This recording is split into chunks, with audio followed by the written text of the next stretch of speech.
I want to talk, though, up front about why class still matters. In fact, class politics is the only hope of any type of durable left-wing politics possible. Now, does class politics mean that we don't take care of and address and care about every other area of discrimination, domination, or unnecessary and false social and political hierarchy? Of course not. And it also doesn't mean that we exclude the vast range of human interest and capacities. This show is obviously interested in the philosophical and the spiritual and the scientific in a lot of different ways that can influence politics and help human thriving and all of the really important disagreements and arguments that go along with that. But at base, if we want a truly democratic politics, which is left politics in the proper sense of a democratized economy, of people with a greater say substantively over all areas of their lives, and the material abundance for all to get rid of the obscenities of poverty and squalor and other absolutely unnecessary things, there is no way we are getting there without class politics. Bernie Sanders understood that, and that's why Bernie Sanders should always get our undying appreciation and credit for his presidential campaigns and absolutely singular national leadership on what Toure Reid and Adolph Reed have basically called public good New Dealism. And that's exactly what it is.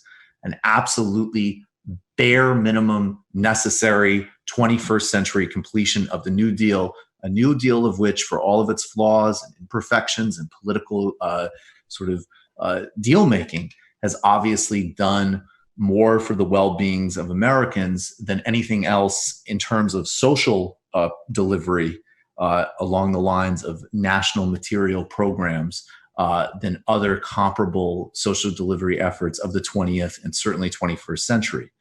Social Security and programs like that still benefit people today. Now, some have argued that because the Democratic Party and even more left-wing members of the Democratic Party are overly represented by college-educated voters, that the future of democratic and progressive politics lays not in restoring a class politics, but in a liberal professional managerial class, the Warren coalition. Now, the easy point out of the gate here, obviously, is that in spite of coming up short, Bernie Sanders' campaign was radically more successful than Elizabeth Warren's campaign. And Bernie, in fact, particularly in the incredible moment in Nevada, pulled together a modern 21st century public goods-based working class universal coalition. That's something that Warren, with the PMC identity politics, could never even remotely attempt to approach. So that's number one. And that is very easy to respond to a lot of the very flawed and shaky and delusional arguments we've seen peddled. But let's talk briefly about a much stronger one, which was put forward by Eric Levitz, who I've interviewed several times, who's a great writer for New York Magazine, someone whom, if you disagree with, it doesn't matter. You absolutely should read him. He's a very, very smart, fair-minded, engaging guy. And I actually hope in the coming weeks we can have him on TMBS to talk about this article specifically. Why Americans don't vote their class anymore. He argues a couple of important things here. He talks about how Bernie Sanders' loss basically showed a sort of that there was a limit to the working class appeal and argument. He compared and contrasted Joe Manchin, one of the most right-wing members of the Democrats in Congress, in fact, senator from West Virginia, who's ultra right-wing Democrat, with Ro Khanna, who, of course, represents a very affluent Silicon Valley area and is, relatively speaking, progressive. Now, of course, this argument can go both ways. Chuck Schumer certainly represents many affluent people and certainly caters to the affluent of the state of New York. And Nancy Pelosi, who is virulently opposed to Medicare for all and most famously known during the corona pandemic for her shot in front of her ice cream fridge, of course, also represents an extraordinarily wealthy district. But the point is absolutely valid. that as for now, there are more people inside the sort of professional managerial class that also gravitate towards Bernie as well. And that no polls showed that there would be a fundamental change in the electorate. Yes, he probably, and Levitz acknowledges, would perform better with a broader set of working class voters than other Democratic candidates, but not in a way that would fundamentally shift the electorate. Now, again, let's reorient a short-term thing. The Nevada primary is the future of working class and progressive politics. And it's not enough to just think that the PMC class was mistaken in their belief in Warren. You have to look at the case studies of two potential paths of moving forward for this type of politics and then run it through the most relevant case study. And that is Nevada. And in that case, Bernie Sanders won by a landslide and Elizabeth Warren was nowhere to be seen. Now, more broadly, and this is not something that is going to be answered anytime soon and by any election cycle, it does go back to a familiar story that Levitz talks about and gives some credit to, but I think is unavoidable, which is that if you don't rebuild actual labor power and you don't have a political induction into the economic left that stands outside of college politics, not antithetical to, but outside of it as a distinct trajectory, as a distinct momentum, not attached to the social etiquettes, protocols, beliefs, and practices of the college class, but comes out of a truly broad universalist working class base. That means until that happens, there will never be any type of durable left, social democratic, or progressive coalition. And we could see that a even liberal-minded upper middle class has never produced the type of long-term durable gains that we're used to. We have to look that we could point to in the past. The founding of Brazil's Worker Party in 1980, which combined the incredible and unparalleled union leadership of Lula da Silva with liberation theologists as well as progressive intellectuals, might be a more relevant example in terms of the type of coalitions that we need to build moving forward. But even in that case, the lead was labor, and there is no getting around that component. It is a longer term project. It's not election in and election out, but working class consciousness is ultimately the base of how you can turn the one advantage that the workers have over capital, their labor, into a strategic offense. And that is, again, a fundamental difference between a sort of moral concern versus a strategic acting on one's own interest, and an interest that workers across the board, no matter who they are and where they come from, fundamentally share as workers. It'll be difficult to do this without Bernie Sanders, but we need to get back into motion. We need to get back to our roots. We need to support labor organizing in every way, shape, and form. And we need to undertake, in all means and all ways possible, the long-term undertaking to restore labor politics and working class consciousness to the core of politics. Now, inside the PMC itself, there's a big split here.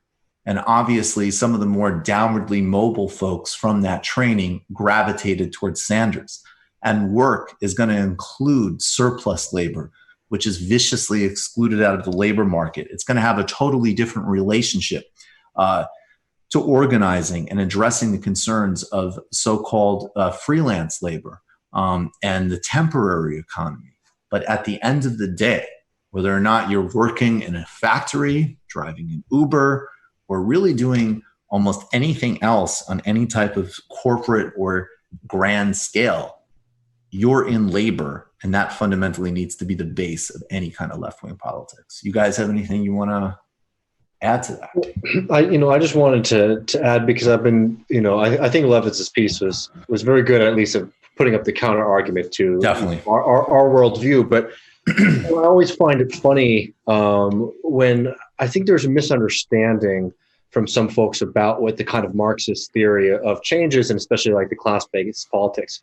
It's not that intrinsically people who are in the working class are always going to put forward a kind of like socialist politics.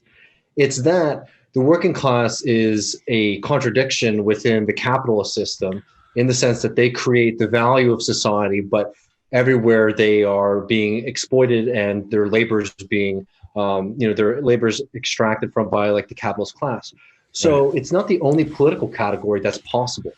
And that's a fundamental Marxist understanding. That's what Marx, when he writes his longer histories, for example, about like the counter-revolution in France, is that, it's not always this one worker consciousness that exists. There's a lot of other tendencies that exist within society. But the working class is one of the few classes that actually has the potential of being, in a sense, like universal, right? That it can cut across a lot of different social divisions to create a coherent interest, and that interest is the ending of their exploitation. So that's the kind of the nug, the center of socialist politics and socialist philosophy, is trying to find a way to build that understanding and that kind of socialist education to turn that into action. So it's not necessarily going to be that any time a socialist runs for office, they're going to win all the working class voters, right? No. The point is that there's the potential there, and the job of socialist politics, the job of social strategy, is to try to tap into that energy to enact social change through it. A lot of the criticisms that we get basically when you see a working class person, for example, just not being a socialist, I don't find to be convincing in a sense, any other sense other than the fact that, like, oh, look, there's some work that you have to do, right? Look, there's something that you're missing here. There's a lot of work that needs to be done, obviously. But I think that we saw so many glimpses of its viability under the Bernie Sanders movement, and especially in Nevada. And especially in the fact, all the statistics of the income and the occupation of his average donors, etc. Oh, I think that's a really important point. And I just add that he did have, I mean, the two people with working class coalitions were Biden and Sanders. Mm-hmm. And Sanders tapped the working class coalition in a way that, again, let's really remember here, is unprecedented in modern politics. Mm-hmm. Of course, it needed to be more, and he needed to win, and a loss is a loss. I'm in no way trying to sugarcoat it. But he wasn't the 7% campaign. This was the second place finisher doing something that has not been done in modern politics. Now, Biden's working class was not based on either, the working class that voted for Biden were the same reasons that there were the affluents voting for Biden. Can he beat Trump? Mm-hmm. Completely time encapsulated question.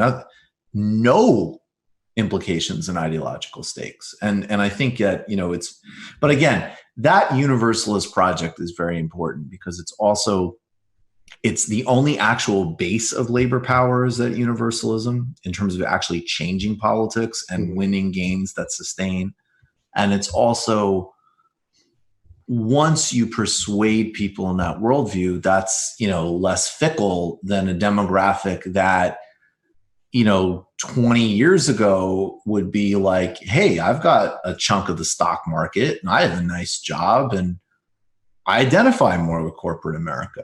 Part of the reason that even like the PMC is in play the way it is simply because corporate America has actually gotten so unshackled from any type of check from overall labor that it is so out of control and ruthless that it's even starting to, basically, relatively speaking, privileged workers are getting taste of the medicine that people who've, really had to work for a living have had the whole time.